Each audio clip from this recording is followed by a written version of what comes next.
People, when we say Afro-American, they think only of the Negroes in the United States, but they don't realize that two-thirds of Brazil consists of people of African blood, which means they're also Afro-American because Brazil is in South America.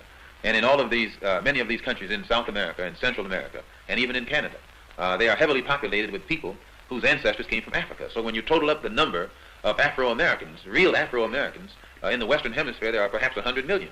And if these people ever unite among themselves, not only is it necessary for the Afro-Americans in the United States to be organized, but it's also necessary for the Afro-Americans in the Caribbean, or the Afro-Cubans, the Afro-Brazilians. It's necessary for all of them to be organized. And then once they are organized in each place, we have to organize among ourselves so that the Afro-American in the United States will be working in conjunction in a coordinated program with those who are in Cuba, and those in Brazil, and those in Venezuela, and those throughout the Caribbean, and Haiti, and in the West Indian Islands.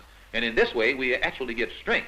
And it's not an accident that there's no organization existing in the Western Hemisphere that's designed toward that end. It would be a direct threat to imperialism as it really exists, and to colonialism as it exists in the West. And one of the things that's going to help to bring this about is the independence of Africa. And one of the only reasons that we in the West have never organized, we have hated our image and our African image. And because Africa has been in the hands of people who have created an image of Africa that's negative and hateful. And it has been hateful to us. We haven't wanted to identify with it. But now that Africa is getting independent and in a position to create its own image, and it's a positive image, those of us in the West look at the African image and see how positive it is. We begin to identify with it. We become proud of Africa, and we become proud of our African blood, our African heritage. And this is what is beginning to make the Africans in the Western Hemisphere today develop more race pride. And as this race pride develops, then it has a tendency to make us want to unite together and work together. And your Western imperialists and colonialists consider this to be a grave threat.